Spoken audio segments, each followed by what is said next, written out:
You get 8 hours of sleep. You drink plenty of water.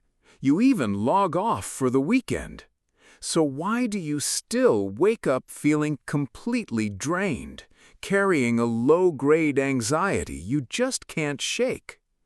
When you live with that kind of baseline exhaustion, it's easy to assume something is deeply wrong with you. You start to think your brain is simply incapable of handling normal life. But the reality is often quite different. You are likely being targeted by a series of subtle daily habits. These are invisible mental health thieves, routines that feel perfectly normal and harmless on the surface, while quietly siphoning away your psychological well-being. These 7 habits generally operate in 3 specific ways, each targeting a different part of your cognitive circuitry to drain your energy without alerting your conscious mind. Protecting your mental bandwidth means taking a hard look at the behaviors you rely on to get through the day.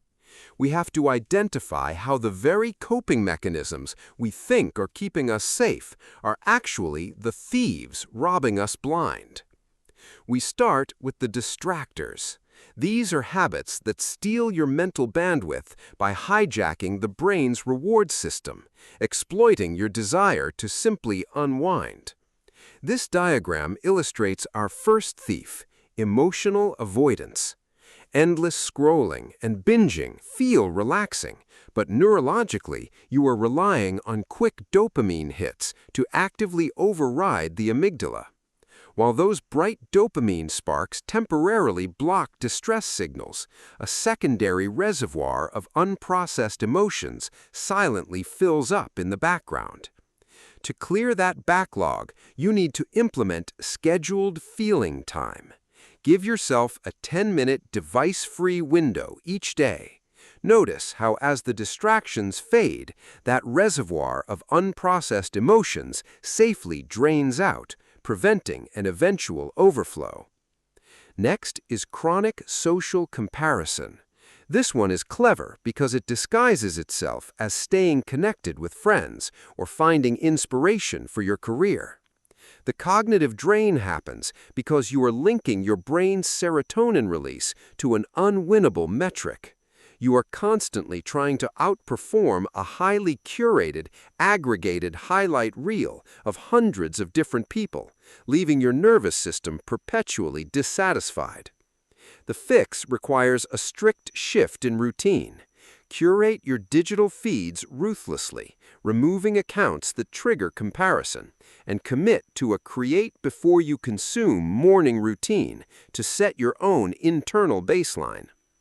Our third distractor is decision fatigue. Making dozens of daily micro-choices, from what to wear to what to eat, feels like high-level productivity, but physically, each tiny choice chips away at the prefrontal cortex, leading directly to that heavy end-of-day anxiety. The real danger of distractor habits lies in their camouflage. They successfully disguise severe cognitive depletion as relaxation and efficiency, leaving you running on fumes.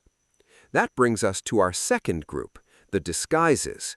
These are the habits championed by society as ultimate virtues, while they secretly sabotage your nervous system from the inside out.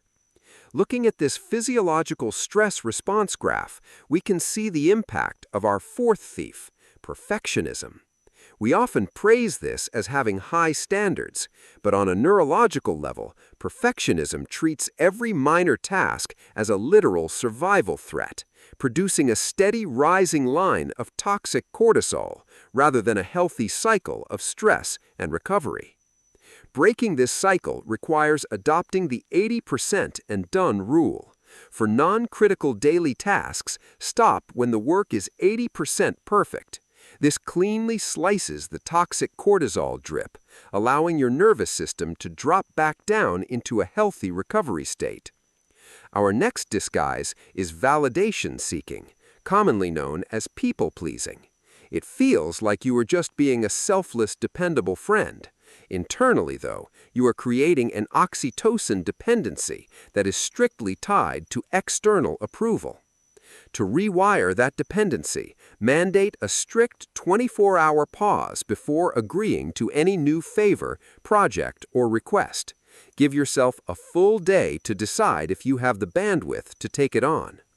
When we confuse moral virtues with psychological safety, the body stays locked in a chronic state of fight or flight, burning through reserves intended for recovery. Our final category is the inside jobs. These are internal sabotage mechanisms where the brain traps itself in damaging loops far away from any external triggers.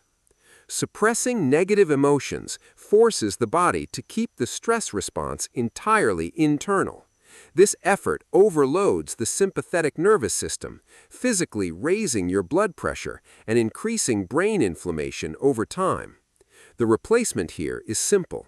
Name it to tame it. Instead of keeping the feeling locked inside, clearly articulate the exact emotion aloud or on paper. The act of labeling moves the processing from the emotional centers of the brain to the logic centers. This visual represents our final thief, mental rumination. The brain tricks us into thinking we are actively problem-solving, but as the neural pathway loop shows, we are actually locked in the default mode network, a closed loop that provides no new information to resolve the concern. To break a default mode network loop, you have to force physical action. Write down a single tangible resolution step, and then physically move to a different